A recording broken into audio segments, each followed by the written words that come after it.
আর একজন American psychologist, researcher and educator.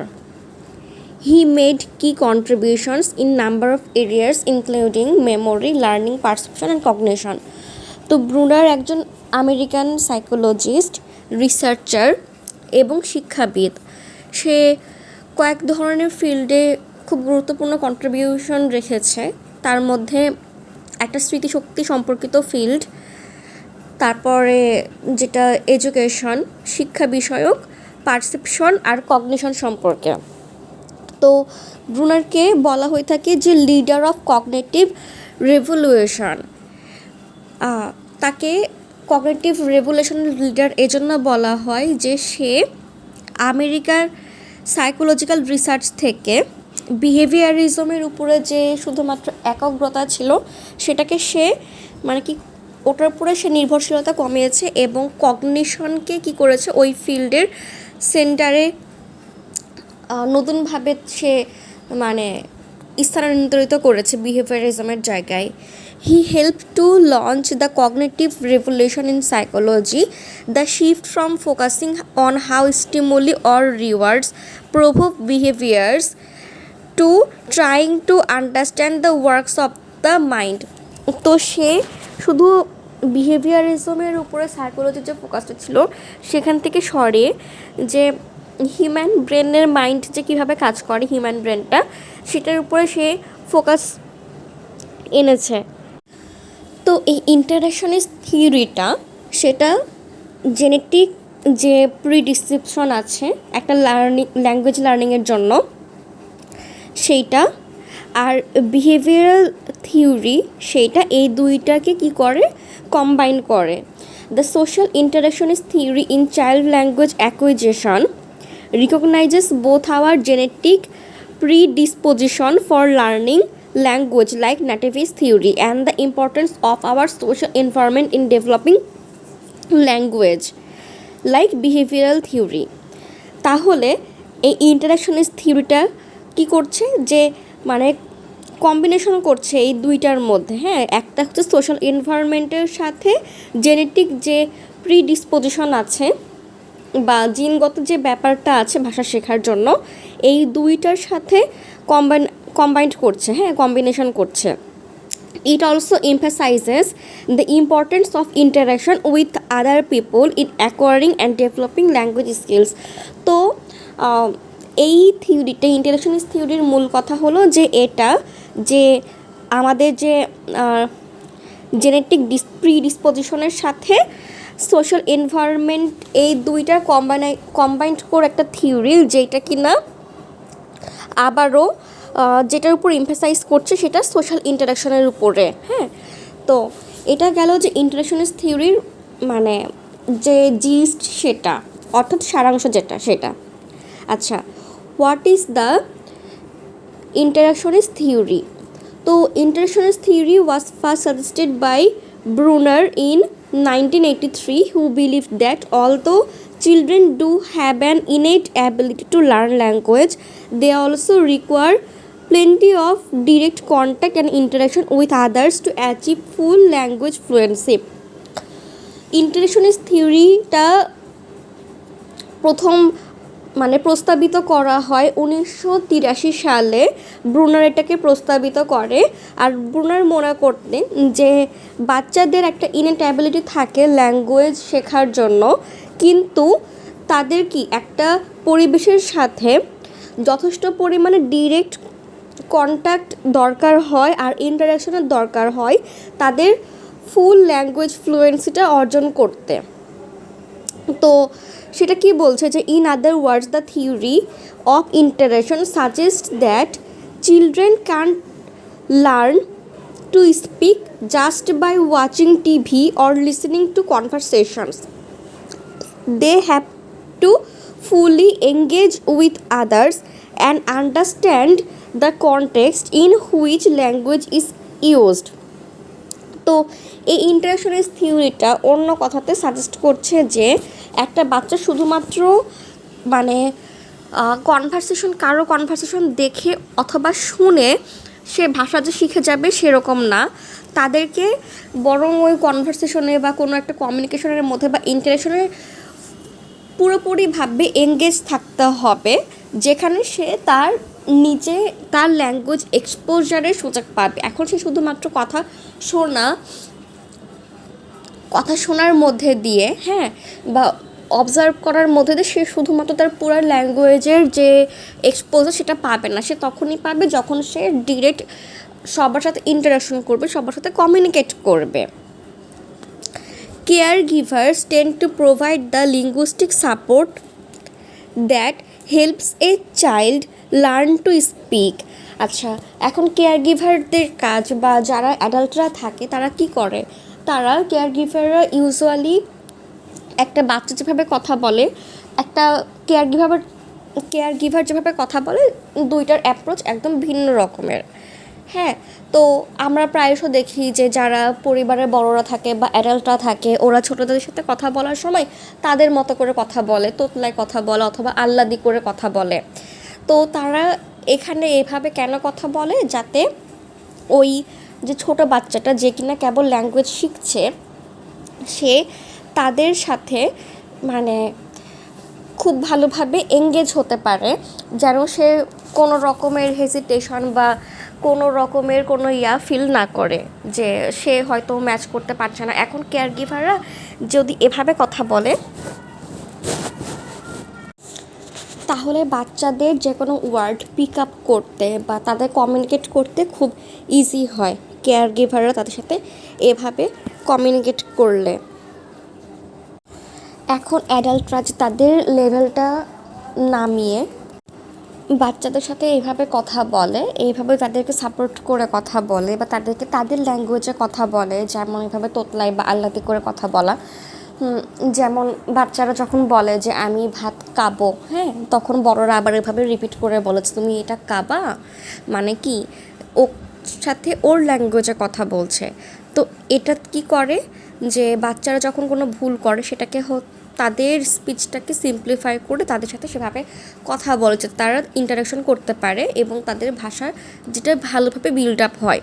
তো এটাকে কি বলা হচ্ছে, স্ক্যাফোল্ডিং বলা হচ্ছে।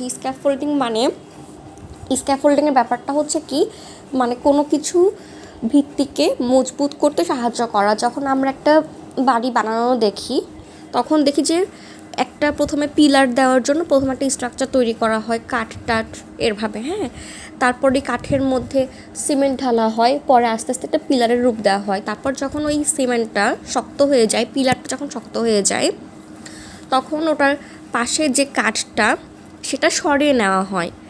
তো ওই কাঠটার প্রথমে কাজ কী ছিল, যে সিমেন্ট যখন গলার অবস্থায় ছিল ওটাকে একটা শেপের মধ্যে নিয়ে আসা এবং ওটাকে একটা শেপ দেওয়া, ওটাকে পাকাপোক্ত বা শক্ত করা। প্রথমে ওরকম একটা কাঠ না থাকলে সিমেন্ট তো যে কোনো জায়গাতে সরে যেত বা এই সেই। তো কাঠটা দেওয়ার উদ্দেশ্য হলো যে ওটার ভিত্তিটা, মানে পিলারের ভিত্তিটা মজবুত করতে, আরও শক্ত করতে সাহায্য করা। তো এই জিনিসটাকে বলা হচ্ছে স্ক্যাফোল্ডিং। স্ক্যাফোল্ডিং হলো যে কোনো কিছুর ভিত্তি মজবুত করতে সাহায্য করা হচ্ছে, পরে ওই জিনিসটা সরাই নিলে, মানে ওই যে একবার যখন ওটা ভিত্তি দাঁড় হয়ে গেছে তারপর জিনিসটা সরাই নিলেও কোনো পড়ছে না, হ্যাঁ, কোনো খারাপ কিছু হচ্ছে না, বরং সেই জিনিসটা দাঁড়িয়ে গেছে তারপর সরাই নিচ্ছে।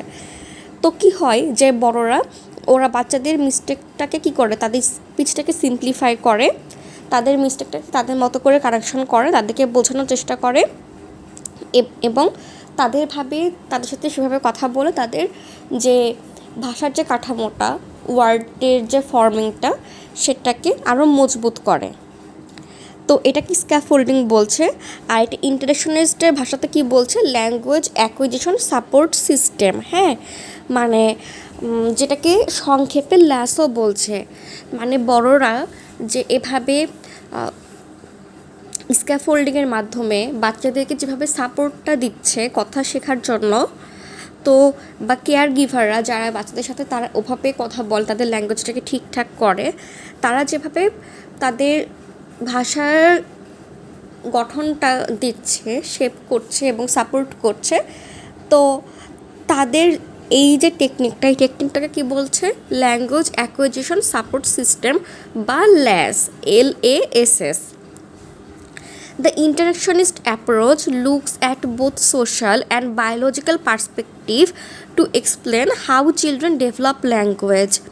তো ইন্টারেকশনিস্ট থিওরিটা কী করছে যে সোশ্যাল আর বায়োলজিক্যাল দুইটা পার্সপেক্টিভের কম্বিনেশন করছে এবং দুইটা পার্সপেক্টিভেরই এক্সপ্লেন করছে ল্যাঙ্গুয়েজ, একটা বাচ্চার ল্যাঙ্গুয়েজ ডেভেলপমেন্টের ক্ষেত্রে। It moves away from Noam Chomsky's nativist theory, which failed to recognize the importance of social environment in language acquisition. তো চমস্কি নেটিভিস্ট থিওরি দিয়েছিল, যেখানে সে শুধুমাত্র খুব হাইলি থিওরিটিক্যাল কথাবার্তা বলেছিল এবং সেটা যথেষ্ট সোশ্যাল এনভায়রনমেন্টের সাথে ল্যাঙ্গুয়েজ অ্যাকুইজিশন যে কীভাবে আস্তে আস্তে গঠিত হচ্ছে সেটা সে যথেষ্ট পরিমাণে ব্যাখ্যা ভালোভাবে সে দিতে পারেনি। তো এটা যে নেটিভিস্ট থিওরি সেখান থেকে ফোকাসটা সরিয়েছে এবং এটা যে একটা সোসাইটির যে একটা ডিরেক্ট একটা ভূমিকা থাকতে পারে ভাষার বিকাশের জন্য, সেটার উপরে কি করছে, সেটার উপরে ফোকাস করছে, সাথে সাথে বায়োলজিক্যাল পার্সপেক্টিভকেও সে এক্সপ্লেন করছে। Interactionist theory also suggests that children learn language as they have the desire to communicate with the world around them. তো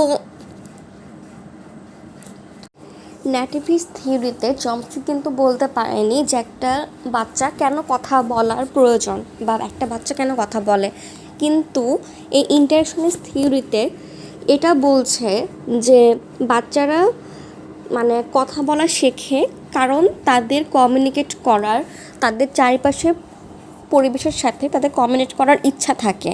হ্যাঁ, তো সেটা যেমন এটাকে বলছে যে কমিউনিকেশনকে একটা টুল বলছে যে it is a communication tool to do things like interact with others, ask for food and demand for attention.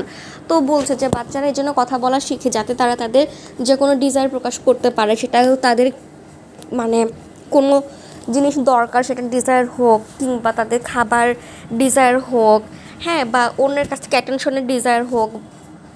তো এই সমস্ত ডিজায়ারগুলো এক্সপ্রেস করার জন্য তারা তার আশেপাশের ওয়ার্ল্ডের সাথে কমিউনিকেট করতে চায়, এই জন্য তারা ভাষাটা শেখে। হ্যাঁ, তো ইন্টারেকশনিস্ট থিওরি এটা একটা সাজেস্ট করছে। আবার সেকেন্ডলি কি সাজেস্ট করছে যে language develops depending on social interactions. তো বলছে যে তারা যে ডিজায়ার থেকে তাদের কমিউনিকেট করার ডিজায়ার থেকে তারা ল্যাঙ্গুয়েজটা শিখছে এবং তাদের এই ল্যাঙ্গুয়েজটা ডেভেলপ হচ্ছে সোশ্যাল ইন্টারাকশনের সাথে সাথে। তারা যত বেশি সোশ্যাল ইন্টারাক্ট করছে তাদের জন্য ভাষা শেখাটা তত বেশি ইজিয়ার এবং তাদের এক্সপোজার যত বেশি হবে সোসাইটিতে, তারা তত বেশি এবং তত দ্রুত কথা শিখবে। This includes the people with whom a child may interact and the overall experience of the interaction. আচ্ছা, এরপরে কি সাজেস্ট করছে এই থিওরিটা, সেটা হলো the social environment a child grows up greatly affects how well and how quickly they develop their language.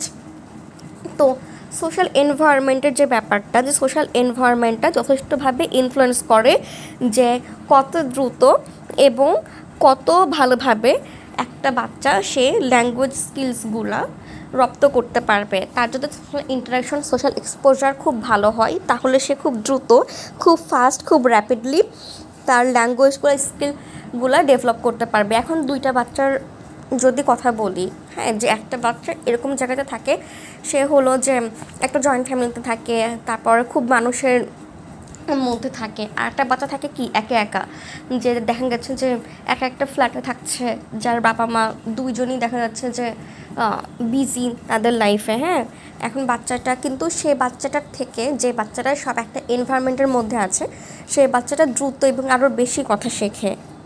তো এই জন্য দেখা যায় যে একটা বাচ্চা মানে প্রত্যেকটা বাচ্চার এরকম অ্যাবিলিটি থাকলেও অনেক বাচ্চা আগে কথা শিখে যায়, অনেক বাচ্চা পরে কথা শিখে, বা অনেক বাচ্চা অনেক বেশি কথা শুরুতেই বলতে পারে।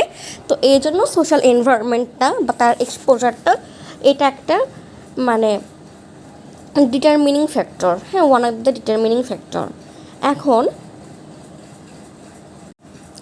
তাহলে ইন্টারেকশনিস্ট থিওরিটার মানেটা কি হলো? ইন্টারেকশনিস্ট থিওরি মিনিং, ইন্টারাকশনিস্ট থিওরি মিনিং এটার যে মূল ফাউন্ডেশনটা, হ্যাঁ, এটাকে যদিও ব্রুনার প্রপোজ করেছে, কিন্তু ওই ফাউন্ডেশনটা এসেছে যে ভাইগোৎস্কির যে একটা ইন্টারাকশনিস্ট থিওরি আছে, যে যখন সে ভাইগোৎস্কি সোশ্যাল কালচারাল থিওরি ডেভেলপ করছিল ল্যাঙ্গুয়েজ ডেভেলপমেন্টের, সেটার উপরে বেসড করে, হ্যাঁ। তো ভাইগোৎস্কি বলেছিল যে বাচ্চারা যখন তাদের কালচারাল ভ্যালিউস আর কালচারাল যে বিলিভস এগুলার থ্রুতে যখন সে ইন্টারেক্ট আর কোলাবোরেট করে, যে তার থেকে কোনো মানে বড় কারোর সাথে বা বড় কমিউনিটির সাথে, হ্যাঁ, বা তো তখন কি করে যে তখন তারা তাদের এই ভাষার অ্যাকোয়ারটা তখন সেটা করে, হ্যাঁ, মানে তখন তারা ভাষাটা শেখে। তো Vygotsky suggested that children acquire their cultural values and beliefs through interacting and collaborating with more knowledgeable people in their community. He also emphasized the importance of culture and social context in learning language, arguing that social learning often comes before language development. তো ভাইগোৎস্কি তো first of all যে মানে culture এবং cultural believes এনভায়রনমেন্টের উপরে emphasise করেছে ভাষা শেখার জন্য।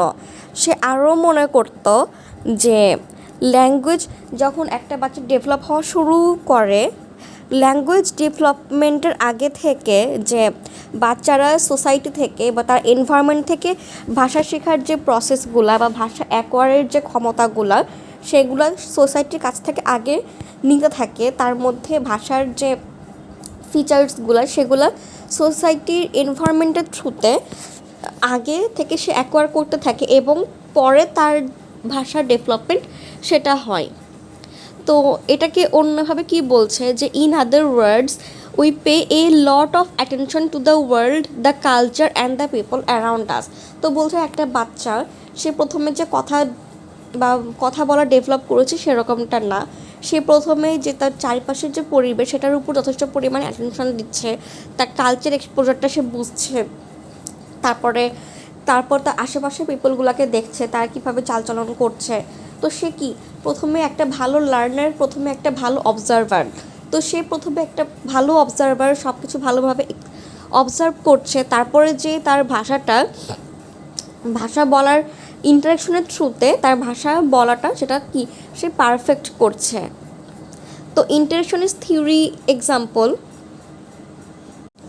তো ফর এক্সাম্পল কি সার্কাজম কারা বুঝে, যারাদের কালচারটা এরকম, মানে যারা খুব বেশি কথায় কথায় পান ইউজ করে, যাদের ল্যাঙ্গুয়েজে পানের ইউজেস অনেক বেশি, যাদের লিটারেচার কালচারে সার্কাজমের বা সার্কাস্টিকের ইউজেস অনেক বেশি, তারা ভালো সার্কাজম বুঝে। যেমন হলো ব্রিটিশরা, হ্যাঁ। তো British may have a better understanding of sarcasm which is common in British language. তো তারা ভালো সার্কাজমটা কেন বুঝে? কারণ তাদের ল্যাঙ্গুয়েজের মধ্যে এই সার্কাজমের ফিচার, এই মানে পান কি একটা ওয়ার্ড থাকবে, দুইটা আলাদা মিনিং থাকবে।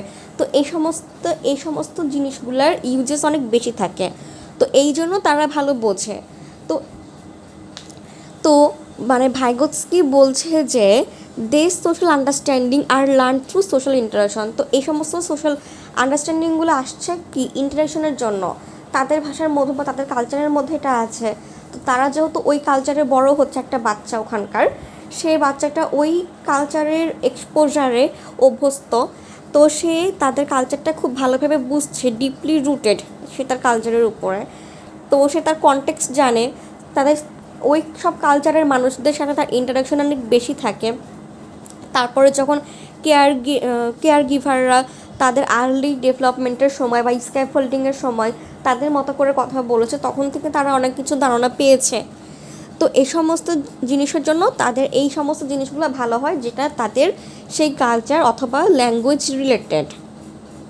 তো পরিবেশের প্রভাব যে কতটুকু সেটা এই এক্সাম্পলের মাধ্যমে ভাইগোৎস্কি বোঝানোর চেষ্টা করেছে, বা এটা একটা তার ইন্টারাকশনিস্ট থিওরির একটা কি এক্সাম্পল। এখন ভাইগোৎস্কি কয়েকটা কি কনসেপ্ট এই রিলেটেড কয়েকটা কি কনসেপ্ট দিয়েছে। হ্যাঁ, তো কয়েকটা কি কনসেপ্টের মধ্যে একটা হলো কি cultural specific tools. Cultural specific tools বলতে টুলসকে কি বলছে, যে টুলসগুলোকে বলছে যে এমন কিছু জিনিস যেটা সার্টেন কিছু কালচারের ক্ষেত্রে খুবই স্পেসিফিক জিনিস। হ্যাঁ, কিছু কিছু কালচারের মানে প্রত্যেকটা কালচারের নিজস্ব কোনো ক্যারেক্টারিস্টিক্স থাকে। তো টুলসগুলো হচ্ছে যে ওই নিজস্বতা, প্রত্যেকটা কালচারের নিজ নিজ কালচারের নিজস্বতা রিলেটেড জিনিস। This includes technical tools such as books and media as well as psychological tools such as language, sign, symbols. তো টুলগুলা হলো যে ভাষা শেখার বিভিন্ন ধরনের এবং ভাষার মিডিয়াম। হ্যাঁ, তো মিডিয়ামগুলো, ভাষা শেখার মিডিয়ামগুলো কী হতে পারে, সেগুলো বই হতে পারে, মিডিয়া হতে পারে, বা এগুলো তো বাহ্যিকভাবে টুলস দেখা যাচ্ছে, বা সাইকোলজিক্যাল টুল যেগুলো দেখা যাচ্ছে না বাট এক্সিস্ট করছে বা ভাষা শেখার জন্য প্রভাবিত করছে, যেমন ল্যাঙ্গুয়েজ, সিম্বল, সাইন, এগুলা। তো এগুলা হচ্ছে যে কালচারাল স্পেসিফিক টুল। হ্যাঁ, এই কনসেপ্টের সাথে রিলেটেড। আর একটা কি প্রাইভেট স্পিচ। প্রাইভেট স্পিচ বলতে কি বলছে, যে this is basically talking out loud to your self.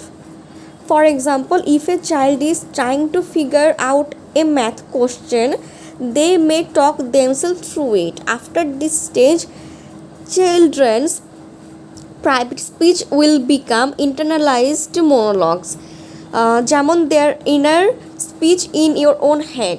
আচ্ছা, প্রাইভেট স্পিচ বলতে সে সমস্ত স্পিচ যে হচ্ছে যে সে শুধুমাত্র নিজের সাথে সেটা চিন্তা ভাবনা করছে বা কারোর সাথে বলছে না। অনেকে অনেক সময় নিজে নিজের কথা বলছে বা বোঝার চেষ্টা করছে যে আচ্ছা এটা কি, আমি একটা ম্যাথ করছি, আচ্ছা এই প্রবলেমটা খুব ডিফিকাল্ট, বা আমি এটাকে কীভাবে সলভ করব। হ্যাঁ, তো এটা যে সবসময় যে অন্যকে বলছে তাও না, সে নিজেও চিন্তা করছে, তার মাইন্ডের মধ্যে এই কোশ্চেনগুলো আসছে যাচ্ছে, বা সে তার মাইন্ডের মধ্যে লাখো থট প্রসেস চলছে। হ্যাঁ, প্রতিটা সেকেন্ডে বা প্রতিনিয়ত। তো সে নিজের মতো চিন্তা করছে তার স্পিচটা। হ্যাঁ, তো এটাকে বলছে প্রাইভেট স্পিচ। এটাও যথেষ্ট গুরুত্বপূর্ণ, কারণ সে সেই ল্যাঙ্গুয়েজে চিন্তা করছে এবং সেই ল্যাঙ্গুয়েজে সে কীভাবে এক্সপোজ করবে সেটা সে চিন্তা ভাবনা করছে, এবং এটা থ্রুতে সে পরে এক্সপোজ করতে পারছে আর কি। তো প্রাইভেট স্পিচটা ইম্পর্ট্যান্ট আর একটা মানে কি কনসেপ্ট এই থিওরি রিলেটেড। আরটা হলো the zone of proximal development. The zone of proximal development or ZPD. তো জোন অফ প্রক্সিমাল ডেভেলপমেন্টকে কী বলছে, যে this is the zone of proximal development in which a child can develop skills that require the support of a more knowledgeable teacher. This teacher can provide scaffolding, encouraging the child and keeping help them to master skills and gain more knowledge.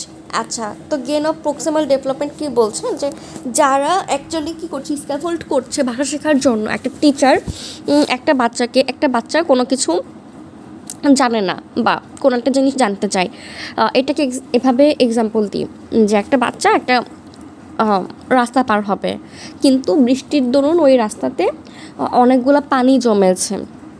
এখন একটা বাচ্চা ওখান থেকে সরাসরি লাফ দিয়ে ওই জিনিসটা পার হতে পারছে না। তখন টিচারটা কী করছে, যে ওই যে বড় রাস্তাটা, হ্যাঁ, ওখানে সে কতগুলা স্টেপ ফেলে দিচ্ছে, যে কোনোগুলা ইট ফেলে দিত, তারপর বললো যে একটা ইটের পরে আরেকটা ইট পা দিয়ে দিয়ে ওই জায়গাটা পার হতে। তো এই যে বাচ্চাটা যে অ্যাকচুয়ালি ওই রাস্তাটা পার হতে চায়, কিন্তু সে নিজে পারছে না, তার একটা সাপোর্টের দরকার। এবং যখন কিন্তু তার ইচ্ছাটা আছে যে ঠিক আছে আমি এই রাস্তাটা পার হব, তার ইচ্ছা আছে, কিন্তু সে নিজে পারছে না, তার একটা সাপোর্টের দরকার হয়। তো টিচারটা তাকে সাপোর্ট দিচ্ছে। তো এই যে বাচ্চাটা যখন সে চ্যালেঞ্জ নিতে চাচ্ছে এবং সেই জায়গাটা পার হতে চাচ্ছে, চ্যালেঞ্জ ফেস করতে যাচ্ছে, বাট তার যে একটা স্ক্যাফোল্ডিং হ্যান্ডের দরকার পড়ছে, টিচার বা একটা হেল্পের দরকার পড়ছে, সাপোর্টের দরকার পড়ছে। তো এই জিনিসটাকে বলা হচ্ছে যে জোন অফ প্রক্সিমাল ডেভেলপমেন্ট, যে সে ডেভেলপ করতে যাচ্ছে, হ্যাঁ, বা করার যে স্টেজটার মধ্যে আছে, সে চ্যালেঞ্জ নিতে আগ্রহী, সে শিখতে আগ্রহী, বাট তার একটা দরকার, ওই স্টেজে এসে তার একটা হেল্পের দরকার কারো কাছ থেকে। তো এই অবস্থাটাকে বলা হচ্ছে the zone of proximal development. তো এখানে বাইরের মানুষের কাজ হচ্ছে, টিচারের বা বড়দের কাজ হচ্ছে যে তাকে আরও এনকারেজ করা, তাকে তার ওই স্কিলটা বা ওই জিনিসটা শিখতে কি আরও বেশি সাহায্য করা থ্রু গিভিং স্ক্যাফোল্ডিং। হ্যাঁ, স্ক্যাফোল্ডিংয়ের থ্রুতে।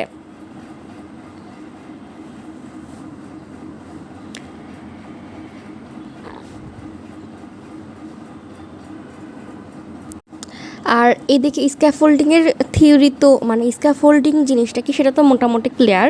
স্ক্যাফোল্ডিং হলো with regards to the interactionist theory, Bruner used the concept of scaffolding to explain the role of caregivers in the child development. তো ব্রুনার তার এই ইন্টারেকশনিস্ট থিওরি ব্যাখ্যা করার জন্য স্ক্যাফোল্ডিং কনসেপ্টটা সে ইউজ করে। এটা মানে যারা কেয়ারগিভার আছে তাদের রোলটা বাচ্চাদের ল্যাঙ্গুয়েজ ডেভেলপমেন্টের ক্ষেত্রে বোঝার জন্য। He first developed the idea from Vygotsky's theory of proximal development, which emphasized that children need a more knowledgeable other to develop their knowledge and skills. তো ব্রুনার তার আইডিয়াটা ভাইগোৎস্কির যে থিওরি আছে প্রক্সিমাল ডেভেলপমেন্ট রিলেটেড, সেই theory থেকে নিয়ে সে তার আইডিয়াটা ডেভেলপ করে। ভাইগোৎস্কি বলেছিল যে বাচ্চাদের একটা নলেজেবল অডিয়েন্স বা নলেজেবল কোনো হেল্পিং হ্যান্ড দরকার তাদের নলেজ আর স্কিল, তাদের জ্ঞান আর দক্ষতাগুলো ইমপ্রুভ করার জন্য। তো সেখান থেকে ব্রুনার এই ভাইগোৎস্কির আইডিয়াটাকে আরও ডেভেলপ করে সে বলে যে কেয়ার গিভাররা যারা তাদের স্ক্যাফোল্ড করা দরকার আছে যাতে বাচ্চারা ভালোভাবে তাদের ল্যাঙ্গুয়েজ শিখতে পারে। আর স্ক্যাফোল্ড করা বলতে কি বলছে যে কেয়ার গিভাররা বাচ্চাদেরকে যখন বাচ্চাদের মিস্টেকগুলো কারেক্ট করে বা তাদের কথা বলা যখন তারা সিম্পলিফাইড করে, এগুলো তারা করে স্ক্যাফোল্ডিংয়ের মাধ্যমে। এই জন্য মানে স্ক্যাফোল্ডিংকে কি এই যে বিল্ডিংয়ের সাথে অ্যাকচুয়ালি কম্পেয়ার করেছে। হ্যাঁ, যে ওই যে পিলারের কথা বললাম যে প্রথমে পিলার রড প্রথমে এগুলা দেওয়া হচ্ছে ওই সিমেন্ট বা পিলারটাকে শক্ত করার জন্য, পরে সেই ইয়াগুলোকে সরাই নিলেও কোনো সমস্যা হচ্ছে না কারণ ততক্ষণে বাচ্চাটা শিখে গেছে। আচ্ছা, আর এবার ল্যাঙ্গুয়েজ অ্যাকুইজিশন সিস্টেম ল্যাস, এইটা নিয়ে একটু বিস্তারিতভাবে জানা যাক। আচ্ছা, এটা আরেকটা গুরুত্বপূর্ণ জিনিস এই থিওরি রিলেটেড। তো লাস অথবা language acquisition system is a term use to describe the support from care givers or parents or teachers যারা বড়রা আছে in a child's early language development. তো লাস বা যেটাকে ল্যাঙ্গুয়েজ অ্যাকুইজিশন সাপোর্ট সিস্টেম বলছে, এই জিনিসটা ইউজ করা হচ্ছে যে একটা বাচ্চার ডেভেলপমেন্ট একদম শুরুর স্টেজে, একদম বাচ্চার ল্যাঙ্গুয়েজ ডেভেলপমেন্টের ইনিশিয়াল স্টেজে কেয়ার গিভারদের রোল সেটা বোঝানোর জন্য বা সেটা ডেসক্রাইব করার জন্য। They provide active support in social interactions. তো যারা বড়রা আছে ওরা কি একটা বাচ্চাকে ভাষা ডেভেলপ করার জন্য অ্যাক্টিভ সাপোর্ট দিয়ে থাকে, যেমন অ্যাডজাস্টিং ল্যাঙ্গুয়েজ। তো প্রথমে তারা কি করে adjusting language to suit the child, this is sometimes referred to as motherese care speech, baby talk or child directed speech. এই যে বাচ্চা যখন বলছে যে আমি ভাত খাবো, হ্যাঁ, তখন বড়রা আবার রিপিট করছে যে তুমি খাবা, মানে এটা কি বেবি টক, বাচ্চাদেরকে বাচ্চাদের মতো করে কথা বলছে, বাচ্চাদের সাথে বাচ্চাদের মতো করে কথা বলছে। অথবা চাইল্ড ডিরেক্টেড স্পিচ, সরাসরি বাচ্চার মতো করে বাচ্চার অনুকরণ করে কথা বলছে। অথবা কেয়ার গিভার স্পিচ, বাচ্চাদেরকে বাচ্চাদের টোনে কথা বলছে যাতে বাচ্চারা তাদের সাথে ফার্দার কথা বা কমিউনিকেট করতে আগ্রহী হয়। এখন যদি কেউ সরাসরি বাচ্চাকে ধমকায় বলছে এই খাবো বলো না খাবো বলো, তাহলে ওই বাচ্চা কিন্তু তার সাথে ফার্দার কোনো কমিউনিকেশন করবে না। বাট বাচ্চাকে যদি বাচ্চার মতো করে ভাবে বলছে কেয়ার গিভার করে, তাহলে বাচ্চাটা আরও ওখানে কয়েকটা তার যে কাহিনী সেটা কি করবে শোনাবে বা কথা বলতে আগ্রহী হবে। এরপরে লাস্ট আর কিসের সাথে রিলেটেড সেটা হলো কোলাবোরেটিভ লার্নিং। তো কোলাবোরেটিভ লার্নিংটা কি? Collaborative learning such as joint reading, this can involve an adult looking at picture books with a child and pointing out key vocabulary, for example by saying this is a banana as they point to a picture of a banana. Collaborative learning হলো যে একটা বড় একটা বাচ্চা এভাবে পড়াচ্ছে, বাচ্চাদের পড়ার বইটা এরকম থাকবে যে একটা ছবি থাকবে এবং লেখা থাকবে। তো বাচ্চাদের বই খাতা লক্ষ্য করলে দেখা যায় তাদের ল্যাঙ্গুয়েজ থেকে তাদের ছবি এগুলো বেশি থাকে। তো এখন এভাবে বলছে যে এটা কি, এটা একটা বানানা, একটা বানানার ছবি দেখায়, ওটাকে পয়েন্ট আউট করে বলছে যে এটা একটা বানানা এবং বাচ্চাটাকে শেখাচ্ছে যে এটা একটা বানানার ছবি, মানে তাদেরকে জিনিস রিলেটেড ধারণা দিচ্ছে, শেখাচ্ছে, কিন্তু তারা কি একসাথে এনগেজ হয়ে করছে কাজটা। হ্যাঁ, তো এই জন্য এটাকে বলছে collaborative learning. Encouraging the child. আচ্ছা, এরপরের আরেকটা সাপোর্ট সিস্টেম কীভাবে দেওয়া যায় চাইল্ডটাকে এনকারেজ করে। তো encouraging the child and providing feedback through interactions. For example, the adult may smile when the child talks and says yes good, that's a banana. আচ্ছা, তো এখন এই ছবিতে একটা বড় যারা কেয়ার গিভার বা যারা শেখাচ্ছে তারা বাচ্চাটাকে বারবার এভাবে পয়েন্ট আউট করে বলছে যে এটা একটা বানানা। এরপর তারা জিজ্ঞাসা করছে যে বলো তো এটা কিসের ছবি, তখন বাচ্চাটা বললো যে এটা একটা বানানার ছবি। তখন যদি ঠিক হয় তাহলে এনকারেজ করছে যে ইয়েস, যে হ্যাঁ খুব ভালো, এইটা একটা বানানা, হ্যাঁ এটা একটা বানানার ছবি। তো এই যে তাকে যে একটা ভালো পজিটিভ ফিডব্যাক দিলে এবং পজিটিভ ফিডব্যাকের মাধ্যমে তাকে কি করছে, এনকারেজ করছে শেখার জন্য, যাতে সে শিখতে আরও ফার্দার আগ্রহী হয় বাচ্চাটা। এরপরে কি আছে, তারপরে এটার সাথে রিলেটেড, এই লাস্টের সাথে রিলেটেড আরেকটা আছে প্রোভাইডিং এক্সাম্পলস।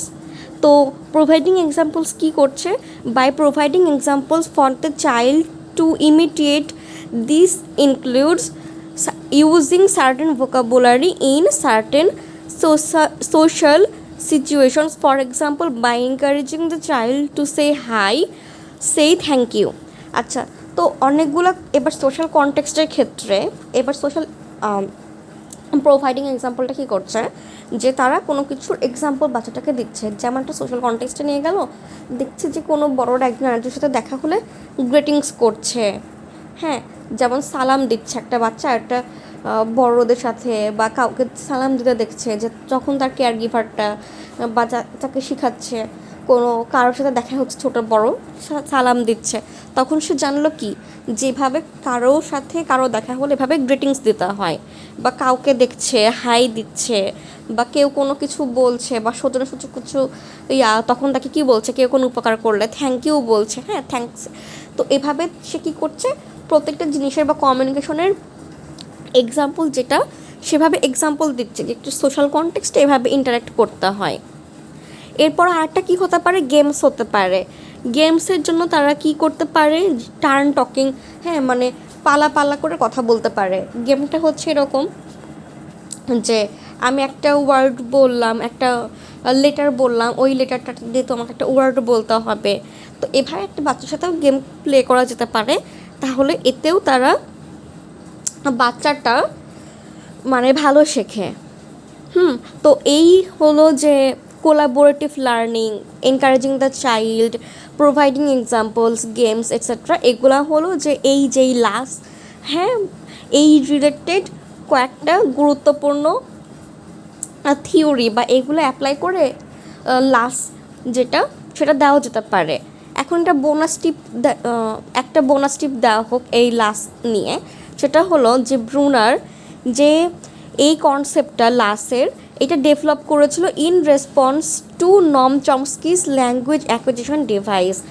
নম চমস্কি যেমন তার ল্যাঙ্গুয়েজ অ্যাকুইজিশন ডিভাইস বা ল্যাগ নিয়ে একটা প্রস্তাবিত দিয়েছিল, একটা থিওরি দিয়েছিল যে প্রত্যেকটা বাচ্চা একটা হলো যে তার জন্মগতভাবে ল্যাঙ্গুয়েজ অ্যাকুইজিশন ডিভাইস তার ব্রেনের মধ্যে নিয়ে কি জন্মগ্রহণ করে, এটা ইন্টারাকশনিস্ট, হ্যাঁ বা এটা তার ইনেট অ্যাবিলিটি, হ্যাঁ ল্যাডকে তার ইনেট অ্যাবিলিটি বলেছিল যে এরকম ইনেট অ্যাবিলিটি নিয়ে প্রত্যেকটা বাচ্চা জন্ম নেয়। কেউ এমটি হেডেড পৃথিবীতে জন্মায় না। তো ব্রুনার এই ল্যাডের রেসপন্সে এই ল্যাসের যে কনসেপ্টটা LASS ল্যাস, এটাকে সে ডেভেলপ করেছিল। হ্যাঁ, তো বোথ কনসেপ্টস অফ দ্য ল্যাস and lad argue that we are born with an innate ability to acquire language. However, the lass takes this one step further, arguing that we also require interactions with others to learn.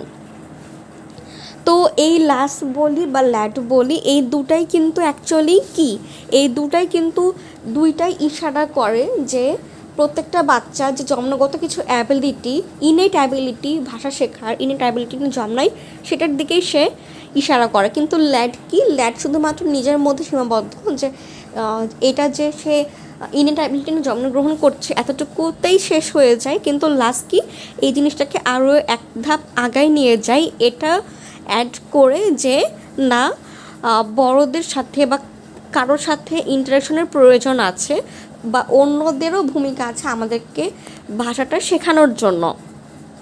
But ল্যাস আর lad দুটাই কি, দুটাই হলো যে এই দিক থেকে similar, যে দুটাই বলছে, একই দিকে ইশারা করছে যে বাচ্চারা ইনেট অ্যাবিলিটি নিয়েই জন্মাচ্ছে।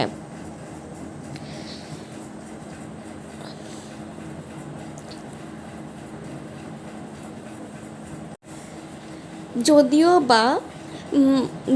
বা মানে লাসকে ডেভেলপ করা হয়েছিল নম চমস্কি ল্যাডের রেসপন্স হিসাবে, বাট স্টিল দুটা জিনিস একই দিকে ইশারা করছে। যদিও লাস এক ধাপ এগিয়ে, কারণ এটা যে আশেপাশের পরিবেশে কেয়ার গিভার ওদের রোল সম্পর্কেও কি বলছে। এরপরে আসা যাক what is child directed speech বা CDS। In the interactionist theory, the child directed speech refers to the way in which caregivers and adults typically speak to children. It is thought to enhance communication between the child and the caregiver by helping the child to identify sounds, syllables, and words in sentences. The slow and melodic speech also taught to hold the attention of the toddlers. তো child directed speech কী বলছে, যে একটা বাচ্চাকে care giver যখন বাচ্চার মতো করে কথা বলছে, হ্যাঁ, একটা বাচ্চার সাথে ইন্টারাকশনের সময় অ্যাডাল্টরা কিন্তু কি বাচ্চাদের সাথে বাচ্চাদের মতো করে কথা বলে। তো এই জিনিসটাকে বলছে চাইল্ড ডিরেক্টেড স্পিচ। এই বড়রা যেই জিনিসটাকে অ্যাক্ট করছে, এই জিনিসটা, হ্যাঁ, বাচ্চাদের সাথে কথা বলার সময় তারা যে অ্যাক্টটা করছে, এই অ্যাক্টটাকে বলা হচ্ছে চাইল্ড ডিরেক্টেড স্পিচ। তো এটা করছে কারণ যাতে বাচ্চাটা তার যে সাউন্ড, সিলেবল, হ্যাঁ, বা ওয়ার্ড একটা সেন্টেন্সের মধ্যে এগুলো নিয়ে যখন সে মানে প্রপার ধারণাটা পায়। এটা যদিও একটা স্লো আর মেলোডিক স্পিচ, কিন্তু এটা কি ওই বাচ্চাটার অ্যাটেনশন ধরে রাখার জন্য গুরুত্বপূর্ণ। হ্যাঁ, না হলে বাচ্চাটার সাথে কেউ যদি এখন কর্কশভাবে সে কথা বলে, বাচ্চাটা কিন্তু কি ওর সাথে কথা বলবে না। এটার চাইল্ড ডিরেক্টেড স্পিচের কয়েকটা এখন মানে কয়েকটা ধারণা দেওয়া যাক বা কয়েকটা এক্সাম্পল দেওয়া যাক। সেটা হচ্ছে যে সিম্পলিফাইড ল্যাঙ্গুয়েজ। এখন এটার ক্যারেক্টারিস্টিক্স সম্বন্ধে বলা যাক। প্রথম ক্যারেক্টারিস্টিক্স হলো simplified language. Generally adults will use straight forward language when talking to children so that they are more easily understood. যেমন একটা অ্যাডাল্ট যখন একটা বাচ্চার সাথে ইন্টারাকশন করতে যাবে, তখন সে বড়রা বড়দের সাথে অনেক প্যাচিয়ে বা ঘুরে ফিরে কথা বলে। বড়রা হচ্ছে যে কিন্তু অন্য কাউকে বললেও অন্য কোনো বড়রা সেটা বুঝতে পারে, কারণ তারা কি তারা যথেষ্ট ভাষাটা সম্বন্ধে জানে। কিন্তু একটা বাচ্চাকে ঘুরায় বলে সে কিন্তু ক্যাচ করতে পারবে না যে কী বলছে, কারণ তাদের লিমিটেড, তাদের শব্দ, ভোকাবুলারি, গ্রামাটিক্যাল সব কিছু অনেক লিমিটেড এবং তাদের গ্রামারও অনেক কি সিম্পলিফাইড। হ্যাঁ, তো একটা বাচ্চাকে যখন মানে বাচ্চারা এই সমস্ত কোনো ল্যাঙ্গুয়েজের কোনো কমপ্লেক্সিটি বুঝবে না বা কম্পাউন্ড এগুলো বুঝবে না। তারা সিম্পলিফাইড স্ট্রাকচার ল্যাঙ্গুয়েজে তারা কথা বলতে পারবে, যেগুলো কি মেনলি কমিউনিকেশনের জন্য ইস্টাবলিশ করা হয়। তো এই জন্য এই চাইল্ড ডিরেক্টেড স্পিচের একটা ক্যারেক্টারিস্টিক্স কি সিম্পলিফাইড ল্যাঙ্গুয়েজ। এখানে সিম্পল ভোকাবুলারিতে সিম্পল গ্রামাটিক্যাল স্ট্রাকচার ব্যবহার করে কথা বলা বা কমিউনিকেশনটা ইস্টাবলিশ করা হয়ে থাকে। তারপরে কি রিপিটেটিভ কোশ্চেনিং। যেমন বাচ্চাকে বারবার জিজ্ঞাসা করা এটা কি, এটা কি, হ্যাঁ, হোয়াট ইজ ইট। আচ্ছা, তো হচ্ছে যে এটা কি রিপিটেটিভ কোশ্চেনিং, যে বলো তো এটা কি দেখতে পাচ্ছ, এটা কোথায়, এগুলাকে বলছে যে রিপিটেটিভ কোশ্চেনিং। তারপর কি রিপিটেটিভ ল্যাঙ্গুয়েজ, যে একটা বাচ্চাকে দেখায় কোনো কিছু শেখাচ্ছে, যেমন ওই বইটাতে যে এটা কি, এটা একটা কলার ছবি, বলো তো এটা কি, এটা একটা কলা, এটা একটা কলা। তো এটা কি করছেন, যে রিপিটেটিভ করছে বাচ্চাটাকে কোনো কিছু শেখার বা বোঝার জন্য বা স্ক্যাফোল্ড করার জন্য। তারপর কি, যেহেতু এটা রিপিটেটিভ ল্যাঙ্গুয়েজ, রিপিটেটিভ কোশ্চেনিং করছে এবং বাচ্চাটাকে সিম্পলিফাইড ল্যাঙ্গুয়েজে বাচ্চার সাথে করে কথা বলছে, এই জন্য এটা একটা ক্যারেক্টারিস্টিক হলো যে এর স্পিচটা অনেক স্লো হয়। সো আরেকটা ক্যারেক্টারিস্টিক কি, স্লোড স্পিচ। তারপরে কি, higher and more melodic pitch. এই সমস্ত চাইল্ড রিলেটেড স্পিচে যেই মেলোডিক স্পিচটা সেটা অনেক বেশি থাকে এবং হাই পরিমাণে থাকে, কারণ এখানে যেহেতু গলাটাকে অনেক চিকন করে বলতে হয়, সো এটার মেলোডির যে পিচটা এটা অনেক বেশি থাকে। যত চিকন ভয়েস তত পিচটা সেটা হলো বেশি। আর মোর ফ্রিকুয়েন্ট অ্যান্ড লঙ্গার পজেস, তো এটা খুবই ঘন ঘন এবং খুব বেশি পরিমাণে পজ দিয়ে এবং খুবই বেশি পরিমাণে পজ দিয়ে, খুব ঘন ঘন পজ দিয়ে বাচ্চাদের সাথে যে কমিউনিকেশন সেটা হচ্ছে এস্টাবলিশ করা হয়। তো এবার ইন্টারাকশনিস্ট থিওরির কিছু এভিডেন্স দেখা যাক। আচ্ছা, the interactionist theory is supported by some studies that emphasizes the importance of interaction in language learning. This includes the following: the importance of parent-child social interaction. ইন্টারাকশনিস্ট থিওরির প্রমাণস্বরূপ কয়েকটা এক্সাম্পল দেওয়া হচ্ছে, তার মধ্যে একটা হলো যে প্যারেন্ট চাইল্ড, একটা বাচ্চার সাথে একটা বাচ্চা তার বাবা মার সাথে বা একটা বাবা মা তার বাচ্চার সাথে যেভাবে ইন্টারাকশনটা করে সেটার একটা গুরুত্ব এবং সেটার একটা কি ইন্টারাকশনিস্ট থিওরি যে অ্যাকচুয়ালি ট্রু বা অ্যাকচুয়ালি এক্সিস্ট করে সেটার জন্য একটা কি প্রমাণস্বরূপ দেওয়া হচ্ছে। হ্যাঁ, তো কার্পেন্টার, নাগেল, টোমাসেলো, বাটারওর্থ আর মোর 1998 সালে একটা রিসার্চ করেছিল, যেটা দেখিয়েছিল যে মানে এই প্যারেন্ট আর বাচ্চার সোশ্যাল ইন্টারাকশনটা তাদের কথা বা ভাষা শেখার জন্য কতটুকু ইম্পর্ট্যান্ট। তো তারা দেখিয়েছিল যে কয়েকটা ফ্যাক্টর আবিষ্কার করেছে, যেমন জয়েন্ট অ্যাটেনশনাল এঙ্গেজমেন্ট। হ্যাঁ, এই যে জয়েন্ট অ্যাটেনশনাল এঙ্গেজমেন্ট বলতে কি, ওই যে একটু আগে যে বইয়ের ছবি দেখায় বাচ্চাদেরকে শেখানো হলো, একটা কথা যখন বারবার রিপিট করে বলা হলো এটা কি, এটা একটা বানানা, এটা কি, এটা একটা বানানা, বাচ্চাদের সাথে ছবি দেখাচ্ছে, পয়েন্ট আউট করছে এবং শেখাচ্ছে, এই যে জয়েন্ট যে এঙ্গেজমেন্ট এটা। তো এটার মাধ্যমে অথবা গেজ অ্যান্ড পয়েন্ট ফলোয়িং বা জেস্টার বা আন্ডারস্ট্যান্ডিং অ্যান্ড প্রডিউসিং ল্যাঙ্গুয়েজ, তো এই সমস্ত টুলের মাধ্যমে প্যারেন্ট আর বাচ্চাদের মধ্যে যে একটা ইন্টারাকশন হয় সেটা তাদের ভাষা শেখার জন্য কতটুকু গুরুত্বপূর্ণ সেটা বলছে। এবং এগুলা হয়ে থাকে যে সমস্ত জয়েন্ট এঙ্গেজমেন্টগুলোর মাধ্যমে। হ্যাঁ, জয়েন্ট এঙ্গেজমেন্ট বলতে রিপিটেটিভ সেন্টেন্সেস, রিপিটেটিভ ফ্রেজেস বা এরকম হলো যে রিডিং এ বুক টুগেদার, এগুলোর মাধ্যমে হয়ে থাকছে। The result showed a correlation between parent child social interaction and language skills, suggesting that interaction is important in child's development of language. তো এই যে তারা একটা 1998 সালে কার্পেন্টার আর কিছু মানুষদের সাথে তারা যেই রিসার্চটা করলো এবং সেটার ফলাফলস্বরূপ বলছে যে ইন্টারাকশনিস্ট থিওরিটা আসলেই এক্সিস্ট করে এবং এটার বাস্তব প্রমাণ হচ্ছে যে একটা কেয়ার গিভার বা একটা প্যারেন্টরা যখন একটা বাচ্চাকে তাদের মতো করে কথা বলছে, এটা বাচ্চার ভাষা শেখার জন্য আসলেই সহায়ক এবং এগুলার মাধ্যমে একটা বাচ্চা ভাষা শিখে থাকে। তো এটা হলো ইন্টারাকশনিস্ট থিওরির কি একটা এক্সাম্পল। আর একটা এক্সাম্পল হলো the importance of joint attention.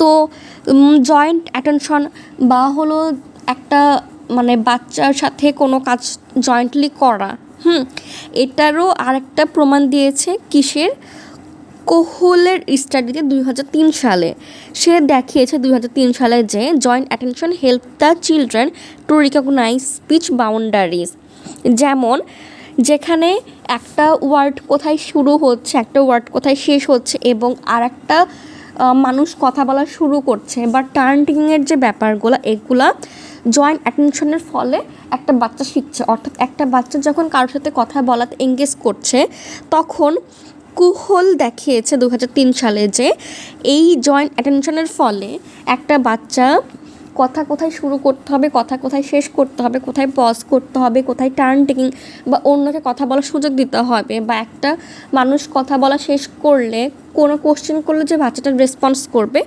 এইগুলা শিখেছে। এবং এগুলো শিখেছে কি জয়েন্ট অ্যাটেনশনের জন্য। তো এটাও ইন্টারাকশনের দরুন সে শিখছে।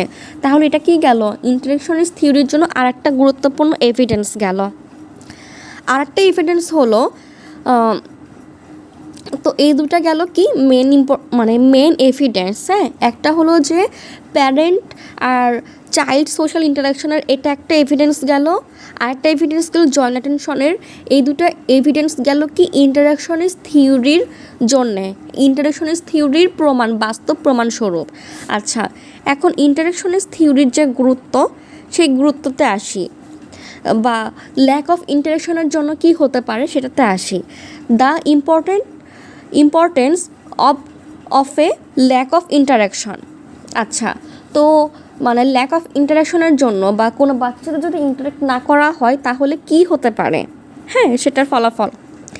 তো the jenny case study about jenny the Feral child 1970 সালে এটা দেখায় যে কোনো কিছু ল্যাক অফ ইন্টারাকশন কতটা মানে নেগেটিভ, একটা ল্যাঙ্গুয়েজ লার্নিংয়ের ক্ষেত্রে কতটা নেগেটিভলি অ্যাফেক্ট করে। The jenny case study about jenny the Feral child in 1970 shows how a lack of interaction in early life negatively affects language learning. তো একটা শিশুর যে তার প্রথম জীবনে বা মানে ভাষা শেখার সময়, হ্যাঁ, তো ওই সময় যে ভাষা শেখাটা কত গুরুত্বপূর্ণ তার আর্লি লাইফে, যখন ল্যাঙ্গুয়েজ শেখার মানে একটা স্টেজ আছে না, একটা ক্রুশাল স্টেজ কি 3 থেকে 10, তো এই সময়ের মধ্যে একটা বাচ্চা যদি কথা বলা না শেখে, তা সে কিন্তু পরে যে তার মানে আর্লি লাইফে ডেভেলপ না করলে পরে সে মানে নেটিভ যেটা ল্যাঙ্গুয়েজ সেটা শিখতেই পারে না। হ্যাঁ, এটা অপটিমাল এজ বলছে। তো জেনিকে একটা রুমে লক করে রাখা হয় এবং কারোর সাথে কোনো ধরনের ইন্টারাকশন করা হয় না তার 13 বছর সময় ধরে। তো 13 বছর জীবনের মানে তার জন্মের পর থেকে প্রথম 13 বছর তাকে একটা রুমে বন্দি করে রাখা হয়েছিল এবং তার সাথে কারো কোনো ধরনের কোনো ইন্টারাকশন ছিল না। তো এই যে এজটা, যেটাকে বলা হচ্ছে কি ক্রিটিক্যাল পিরিয়ড ল্যাঙ্গুয়েজ অ্যাকুইজিশনের জন্য, বা এটা হলো যে এই সময়ে যে একটা বাচ্চার যে পরিমাণে ল্যাডটা কার্যকরী থাকে, সেইটা কার্যকারীর সময় কাল হচ্ছে যে এইটা ক্রিটিক্যাল স্টেজটা, হ্যাঁ, বা অপটিমাল এজ ল্যাঙ্গুয়েজ লার্নিংয়ের ক্ষেত্রে। তো এই সময়ের মধ্যে তার এই ক্রিটিক্যাল স্টেজের মধ্যে বা অপটিমাল ল্যাঙ্গুয়েজ লার্নিংয়ের মধ্যে তাকে কোনো ধরনের ইন্টারাকশন করতে দেওয়া হয়নি, তাকে একটা রুমের মধ্যে বন্দি রাখা হয়েছিল। তারপর যখন 13 বছর পরে যখন তাকে ওখান থেকে বের করা হয়েছিল, যে জিনির যেগুলো বেসিক ল্যাঙ্গুয়েজ স্কিল থাকে সেগুলো তার মধ্যে ছিল না। However she had a strong desire to communicate, যদিও তার কমিউনিকেশন করার একটা প্রবল আগ্রহ ছিল, কিন্তু যেহেতু তাকে তার অপটিমাল এজে তাকে একটা ল্যাঙ্গুয়েজ মানে কারোর সাথে কোনো ইন্টারাকশনের সুযোগ হয়নি, সে কথা বলতে পারে না। Over the next few years, although she did learn to acquire plenty of new words, she never managed to apply grammatical rules and speak language fluently. তো তারপরে তাকে অনেকগুলো স্পেশাল ট্রিটমেন্ট দেওয়া হয়েছে, অনেকগুলো স্পেশাল কেয়ার নেওয়া হয়েছে। কয়েক বছর পরে সে সামহাউ কতগুলো নতুন ওয়ার্ড সামহাউ ম্যানেজ করেছে, কতগুলো নতুন ওয়ার্ড শিখেছে সে, কিন্তু সে কখনো গ্রামাটিক্যাল রুলস বা একটা প্রপার গ্রামাটিক্যাল সেন্টেন্স বা ল্যাঙ্গুয়েজ ফ্লুয়েন্টভাবে বলা সে কখনোই শিখতে পারেনি। তো জিনিস lack of language skills and failure to acquire fluent language can therefore support the idea that interaction which a care giver is vital in language acquisition. তো মানে জিনির যে এই যে এক্সাম্পলটা, এটা কিন্তু এটার মানে একটা ইন্টারাকশনিস্ট থিওরি বা পরিবেশের সাথে ইন্টারাকশনের জন্য এক ভাষা শেখা, পরিবেশের সাথে ইন্টারাক্ট করা ভাষা শেখার জন্য যে কতটা গুরুত্বপূর্ণ সেটার উপরে কী করছে, ফোকাস করছে। যে ঠিক আছে, সে ল্যাঙ্গুয়েজ অ্যাকুইজিশন ডিভাইস নিয়ে জমেছে, খুব ভালো ইনেট অ্যাবিলিটি আছে, কিন্তু সে কোথাও কি এরকম কোনো ইন্টারাকশনের এক্সপোজার পায়নি কারোর সাথে। সে তার ক্রিটিক্যাল অপটিমাল এজের মধ্যে এসে সে কারোর সাথে ইন্টারাকশন করেনি বা কারোর সাথে কথা বলেনি, কোনো কিছু শেখেনি, কোনো তার ল্যাঙ্গুয়েজ লার্নিংটা সে ডেভেলপ করেনি। তো এই সমস্তর জন্য তার ল্যাঙ্গুয়েজ, তার যদিও একটা প্রবল আগ্রহ ছিল ভাষা শেখার, কিন্তু তার কথা বলা কখনো কি পরে স্পেশাল ওই তার যখন ক্রিটিক্যাল এজটা পার হয়ে গেছে তারপরেও কিন্তু সে কখনো কথা বলা পারেনি, হ্যাঁ, কথা বলতে পারেনি। তো এই তো গেল, এটার ইম্পর্টেন্স গেল, এবং এই রিলেটেড অনেকগুলা এক্সাম্পল, এভিডেন্স গেল। এখন অন্যান্য থিওরির মতো এই ইন্টারাকশনিস্ট থিওরিরও কিছু কি লিমিটেশন আছে। লিমিটেশন কি? এটার দুটো লিমিটেশন আছে। তার মধ্যে প্রথম লিমিটেশন হলো যে researcher Elinor Ochs and Bambi BS তারা সাজেস্ট করেছিল যে the data collected from studies supporting the interactionist theory are actually over representative of middle class white western family. This means that the data may not be appropriate to parent-child interaction in other classes or values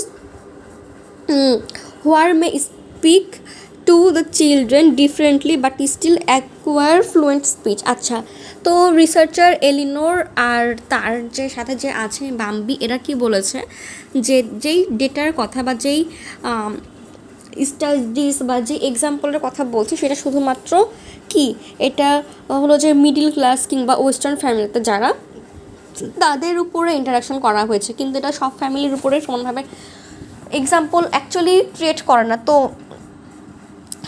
তো তার মানে এটা যেহেতু সবগুলা জায়গা থেকে বা সব ধরনের ক্লাস বা সব ধরনের সোসাইটি থেকে ডাটা কালেকশন করা হয়নি, তো এরকম একটা সম্ভাবনা থাকতে পারে যে যারা এই সোসাইটি থেকে বিলং করে না, যারা অন্য একটা সোসাইটি থেকে বা অন্য একটা ক্লাস থেকে বিলং করছে, তাদের ভাষা শেখাটা হু নোস ডিফারেন্ট হতে পারে। এটা একটা সম্ভাবনা থাকতে পারে, হ্যাঁ, যেহেতু সব ক্লাসের উপরে সোসাইটির সেমভাবে এটা কি করা হয়নি, এক্সাম্পলটা করা হয়নি, বা সবার উপর সব ক্লাসের উপরে রিসার্চ করা হয়নি। তো যাদের উপর রিসার্চ করা হয়নি ওদের স্পিচ যে ডিফারেন্ট হতে পারে বা তাদের লার্নিং প্রসিজার যে ডিফারেন্ট হতে পারে, সেটার একটা সম্ভাবনা থাকতে পারে। এটা সে বলছে এলিনোর অ্যান্ড বাম্বি। তো এটা একটা পসিবিলিটি হতে পারে। আর একটা লিমিটেশন কি বলছে যে it has been noted that children from cultures where child directed speech isn't used frequently, যেমন new গুনিয়া, still develop fluent language and pass through the same stages when acquiring language. This suggested that child-directed speech isn't essential in language acquisition. তো ইন্টারাকশনিস্ট theory যে একটা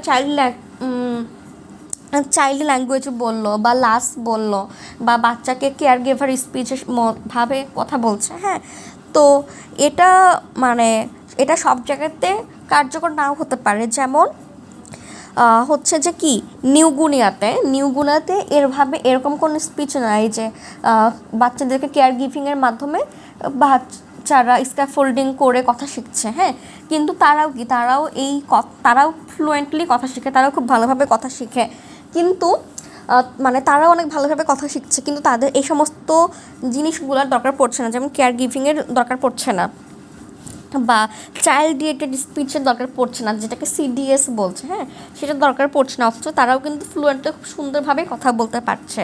তো তাদের হয়তো linguistic ফিচার্সটা আলাদা, কিন্তু এটা তো সমস্ত জায়গাতে সমানভাবে কার্যকারী হচ্ছে না, বা এটা যে খুব গুরুত্বপূর্ণ চাইল্ড গিভিং স্পিচ সেটাও না, কারণ সেটা ছাড়াই যেহেতু এই যে নিউগুনিয়ার মানুষজন কি স্টিল কথা বলছে, তো এটা সাজেস্ট করছে যে চাইল্ড ডিরেক্টেড স্পিচটা এতটাও গুরুত্বপূর্ণ না ল্যাঙ্গুয়েজ অ্যাকুইজিশনের জন্য।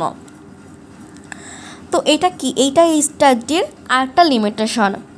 তো এটা গেল মোটামুটি যে ইন্টারাকশনিস্ট থিওরি যেটা গুরুত্বপূর্ণ আছে, যেটা লাস